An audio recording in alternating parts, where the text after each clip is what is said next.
Ne pas laisser les gens douter de ce qu'on est, jamais.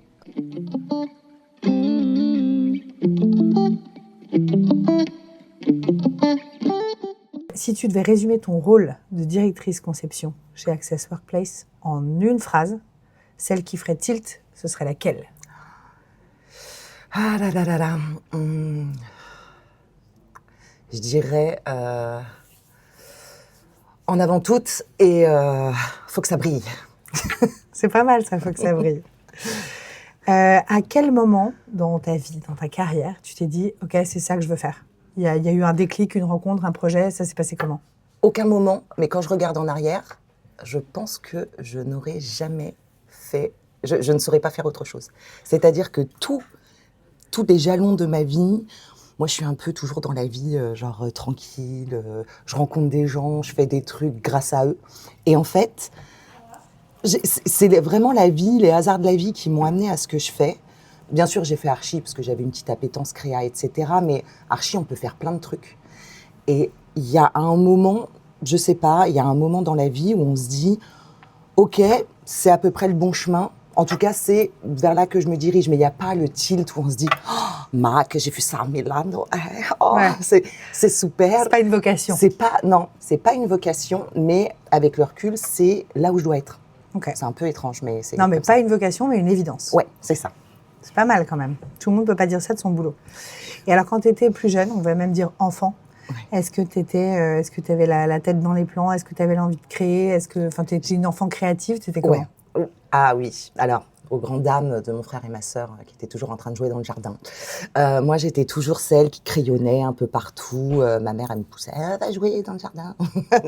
Mais moi, j'étais toujours la petite fille à l'intérieur qui faisait des dessins, qui était avec ses petites poupées, qui faisait les... Voilà, enfin, c'était vraiment un truc un peu doux, en fait. La création, c'était... Et puis, enfin, c'était pas un ennui, mais j'étais moins avec mon frère et ma sœur à faire la guerre et les trucs. Et donc, du coup, en gros, j'avais plein de place pour l'imagination. Il y avait plein de trucs, tout était... la commode, c'était une montagne, j'avais mes poupées sur la montagne, il y avait une histoire, l'histoire, elle changeait, voilà.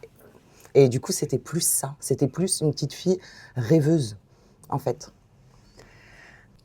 On a tous des moments où on adore notre job et où on l'adore un Oui. peu moins. Toi, à quel moment dans ta journée, tu vas te dire ah ouais, c'est pour ça que j'aime mon job? À quel moment dans ta journée ou à quel moment d'un projet? D'un quoi, projet, j'aime mon job au début, quand on me vend le projet, c'est-à-dire que tous les projets, même les clients, où on sait que le budget va être serré, où on sait que le planning, ça va être une vraie contrainte ou galère au choix, selon le truc. Il y a un truc où tu as envie de faire plaisir au client, tu as envie de lui donner le projet dont il a envie. Et que du coup, ce soit un renouveau, et pour lui, ses salariés, etc. Et donc, ça, c'est le moteur. Ensuite, vient les phases. Alors, la phase de créa est toujours un peu, voilà, quand on brainstorm avec l'équipe, quand on se dit « Ah, ok, bon, ok, par exemple, le cœur de métier de notre client, il n'est pas tout le temps glamour, mais en même temps, il en faut pour tout le monde. Et donc, du coup, ok, qu'est-ce qu'on tire de ça? Vers où on va? Comment on transcrit l'idée? Et comment est-ce que, créativement, on vient leur redonner un souffle et aussi faire en sorte que leurs collaborateurs soient mieux dans des nouveaux locaux, etc. Donc ça, c'est la partie vraiment moteur de l'affaire. Après, il y a des phases forcément un peu plus tendue, flottante dans les phases de créa. Et ensuite, c'est l'emménagement du client. C'est-à-dire qu'avec l'équipe Workplace, pour le coup, c'est toujours, voilà, y a les pilotes, il y a les chefs de projet, etc. Et donc, pardon, à la fin, en fait, une fois que toute la mécanique elle s'est mise en place et qu'on a vraiment livré le projet, l'emménagement des collaborateurs, je pense que c'est ça qui fait revenir tout le monde. C'est-à-dire qu'on sait qu'on a sué beaucoup du sang et des larmes, etc., la plupart du temps. Mais là, on sait pourquoi est-ce qu'on fait ce métier. Et du coup, toute l'équipe, et en fait, c'est ça qui aussi fait en sorte que ça unifie l'équipe à chaque fois. Et on y retourne à chaque fois. Et on oublie parfois que ça a été pénible et long, etc. Mais il y a un souffle nouveau, un projet nouveau. Et ça, je trouve que c'est pas dans tous les métiers où on peut se dire ça. C'est vrai. Et, euh, et c'est quoi pour toi la partie la moins considérée, la plus sous-estimée du métier de concepteur? Ah, Le truc de l'ombre qui pourtant compte beaucoup.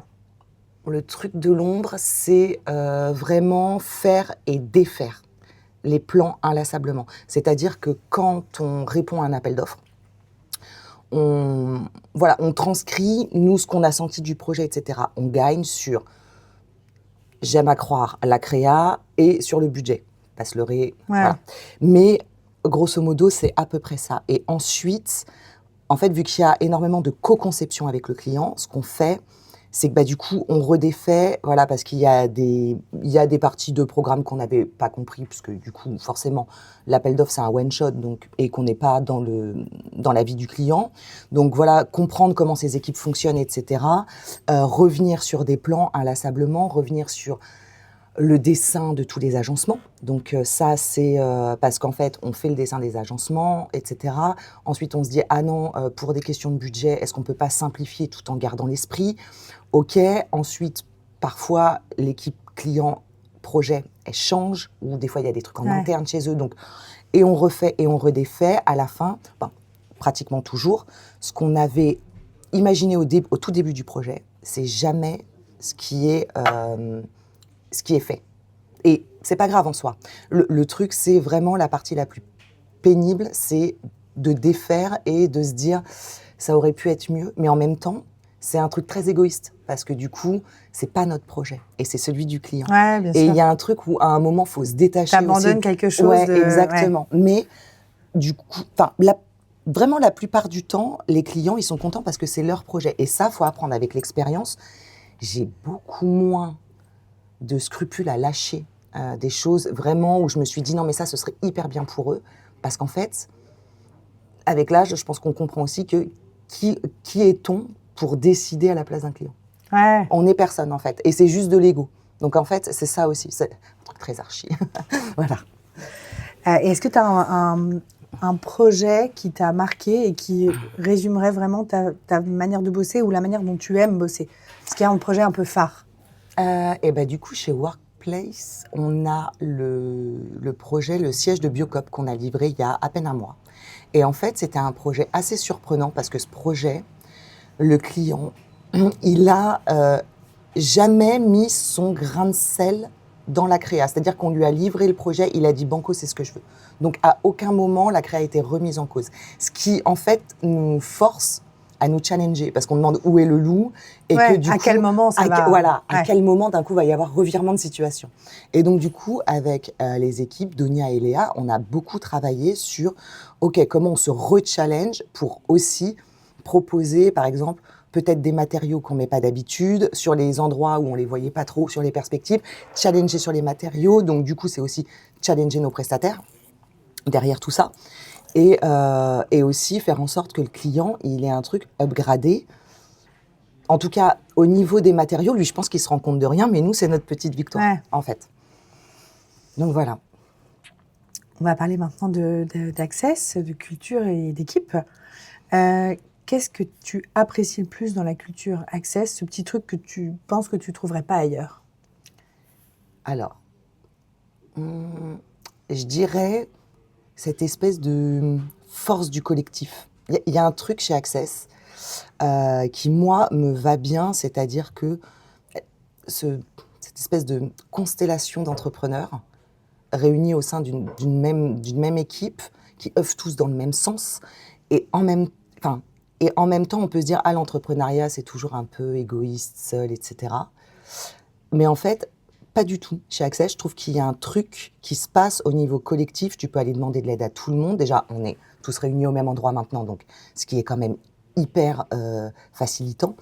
Et ensuite, il y a ce mouvement, cet élan commun, parce qu'en fait, on a à peu près la même vision. Même si on fait tous des métiers différents, on a la même vision de ce que ça doit être une entreprise aujourd'hui. C'est-à-dire quelque chose qui porte les singularités de chacun, tout en faisant la force du groupe, en gros. Et je trouve, chez Access, c'est la première fois, en tout cas dans une entreprise, c'est la première fois que je vois ça. Donc voilà, c'est vraiment cette face-là, cette histoire de collectif, en fait, qui fait vraiment avancer tout le monde dans le même sens. Rarement vu. Je suis d'accord. Je partage. Et si tu devais décrire ton équipe en 3 mots? Donc réfléchis bien. Hein. 3 Tu choisirais lesquels et pourquoi? En 3 mots, mon équipe, elle est chouette. Elle est chouette parce que il y a cette côté, je dirais pas de la naïveté, parce que ce serait pas ça, mais il y a un truc enfantin où on s'enthousiasme pour des choses plutôt simples. Donc chouette. Elle est chouette. Je sais pas trop comment dire d'autre. Tout le monde est chouette à son niveau, donc pas de... Voilà, et je voulais justement un petit mot un peu voilà, enfantin pour résumer ça, parce qu'il y a cet enthousiasme toujours chez tout le monde. Allez, on y va, ah oui. Ouais. Et ça, c'est hyper cool.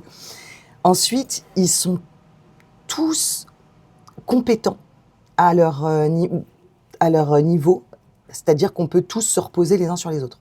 Si on a un problème, il n'y a pas de... On ne va pas se dire « Ah, celui-là, je n'ai pas trop lui demander parce que c'est sûr, il va m'envoyer dans le mur. » Mais voilà, on peut tous aller se demander des trucs. Et du coup, elle est aussi, je dirais, bienveillante. Alors, le mot est un peu galvaudé, je trouve, mais... Voilà, on peut se parler de tout, on peut avoir tous nos petits coups de mou, ça peut aussi le ton qui monte. Mais en fait, à la fin, on retient que voilà, tout le monde vient s'excuser en train de dire non, mais en fait... Ouais, il n'y a pas de compète, il n'y a pas de politique, il n'y a parce pas qu'en de fait, petits jeux, quoi. Ouais, et en fait, au sein de tous les... Mais en fait, on retrouve ce même mindset, aussi bien Access, le groupe, que dans chaque entité, en fait. Et ça... Voilà, donc ça c'est à la fois reposant, c'est challengeant, mais tu sais que derrière il y a des gens qui vont, en même temps personne ne part tout seul, voilà, tête baissée, etc. Mais il y a toujours des gens pour venir te rattraper ou dire attention, on va pas le faire comme ça. Voilà, et pourquoi? Déjà, moi, il faut toujours qu'on m'explique le pourquoi des choses. Sinon, c'est sûr que je vais pas comprendre. Ça, c'est un peu mon truc. C'est genre comme les enfants, quoi. Non, bah, je partage complètement. Ouais. Donc, chouette, compétente et bienveillante. Ouais. C'est pas mal. Est-ce que tu connais les 4 valeurs du groupe Axtom? Axtom? Axtom. Ok. Impact, audace, engagement et transmission. Oui, bravo. Et dans laquelle de ces 4 valeurs tu te retrouves le plus? Transmission, je pense. Transmission. Sans hésitation? Non, ouais. C'est un truc, Enfin, c'est un truc... alors, du coup, forcément, pour l'interview, j'ai réfléchi à des trucs. J'avais des conversations toute seule dans ma tête avec une fausse Bérangère. Mais c'est un truc dont je parle hyper souvent en plus. Le truc de vraiment transmettre. Parce qu'en fait, c'est les gens qui m'ont transmis les choses. Et c'est pour ça que je suis là, en fait. Et pour ça que, genre, je me passionne pour... alors, les trucs... n'importe quel archi dirait n'importe quoi. Moi, je me passionne pour la mise au point, savoir comment est-ce que ta banquette elle tient, comment est-ce qu'on fait pour la petite vis, le petit truc, comment on la cache, comment c'est joli, etc. Beaucoup moins que le concept global. Moi, j'aime bien, et c'est pour ça que je m'entoure c'est pour ça que je m'entoure des gens qui, eux, ont une forte appétence créa pour vraiment le concept global. La ligue, le geste architectural, tout ce qu'on veut, mais voilà. Et moi, ce que j'aime, c'est savoir comment ça tient. Et du coup, je les pousse là-dedans, parce qu'en fait, je les pousse forcément dans leur espèce de qualité contradictoire, enfin, on l'appelle comme on veut, mais il faut savoir comment les choses tiennent en général, etc. Mais moi, ce que je veux leur faire... en fait, moi, toute seule, je ne suis rien. Moi, toute seule... Non, mais c'est fou, ce truc. C'est-à-dire que en archi, mais comme dans la vie en général... Moi, j'ai jamais vu un archi qui réussissait tout seul à faire des projets, etc. C'est faux. Et donc, du coup, plus on s'entoure, plus on a envie de transmettre quelque chose, parce que forcément, on veut une vision commune. Donc, mais en fait, on se nourrit aussi des autres. Et ça, je trouve que c'est un truc, mais tellement essentiel. Et la vie professionnelle, c'est assez fou pour ça. C'est-à-dire que la vie professionnelle, tu rencontres des gens que tu ne rencontrerais pas dans la vie. Et pourtant, il y a des liens, ça fit, etc. Et du coup, on se nourrit tous des uns des autres, sur plein de sujets. Et sur la vie en général aussi, entre 2 pauses à midi. Voilà. Et ça, magnifique. C'est vrai, c'est précieux. Et justement, tu parles de transmettre, d'inspirer, etc. Toi, est-ce qu'il y a aujourd'hui un mentor, un membre de ta famille, un personnage de fiction, n'importe quoi, qui t'inspire? Ouais, mais c'est des personnages flamboyants qui m'inspirent, c'est-à-dire... C'est mieux que des gros nazes, hein, si on a le choix.